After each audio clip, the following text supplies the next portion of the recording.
In a small dusty village named Rampur, there lived a boy named Raju, a bright young soul, with dreams bigger than the sky, but habits slower than a buffalo on a hot summer afternoon. Every morning, his mother would shout, "Raju, get up. The sun is already frying the earth." And in half asleep, he'd mumble, "5 more minutes, Ma." Those 5 minutes always became another hour. Raju often said, "One day, I'll do something big in life."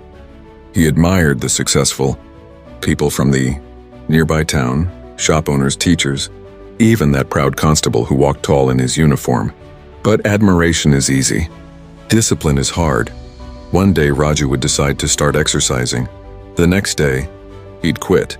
One day, he'd promise to study, and the next, he'd be flying kites on the roof. Raju had dreams but no discipline to back them up. One evening, Raju met Gopal Kaka, a retired army man who lived at the edge of the village. Every morning, without fail, Gopal Kaka would wake up at 4 a.m. He'd sweep his courtyard, do push-ups, read a book, and work in his garden. Raju watched him with confusion. Why does he do all this? He has no boss, no pressure, no school. One day he finally asked, "Kaka, why do you follow the same boring routine every day? Hey, aren't you tired?" Gopal Kaka smiled, wiped his forehead, and said softly, "Beta habits are like farmers. What you plant today grows tomorrow. You may not see the results now, but one day your habits will either feed you or starve you."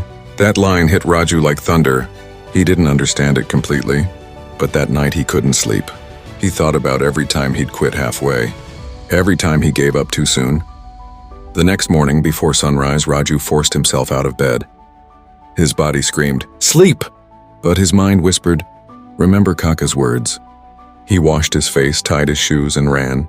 He barely made it 200 meters before gasping like he'd run across the desert. But he didn't stop. Day 2, he ran again. Day 3, again. By day 7, his legs ached, but something inside him changed. He felt stronger. Then he added another small habit, studying for 1 hour a day. No excuses, no announcements, just quiet consistency.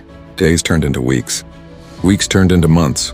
One evening, sitting under the old banyan tree, Raju smiled without realizing. His body was lighter, his mind was sharper, his spirit calmer. Discipline had silently become part of him. Months later, a government job recruitment rally was announced. Physical test and written exam. Raju applied. On the physical test day, boys from all over the village showed up. Some overconfident, some nervous. Raju, calm. The whistle blew. Many sprinted fast, showing off. But halfway through, they were panting, slowing down. Raju kept running and steady, controlled, disciplined. When motivation died, habit carried him forward. He passed the physical test easily. Then came the written exam. Others crammed at the last minute. Raju didn't need to. Months of 1-hour study sessions had already built his foundation. He passed that too. Weeks later, a letter arrived. "Congratulations, you have been selected." Raju froze. His hands trembled. His mother looked at him, confused. Then, with tears in his eyes, he said softly, "Your son did it." She hugged him tight. The whole village celebrated. But the happiest person wasn't Raju. It was Gopal Kaka. With a proud smile, he said, "Motivation starts you, beta, but habits keep you going when strength fades." And that's the truth of life. We think big changes need big effort, but real transformation comes from small habits done daily.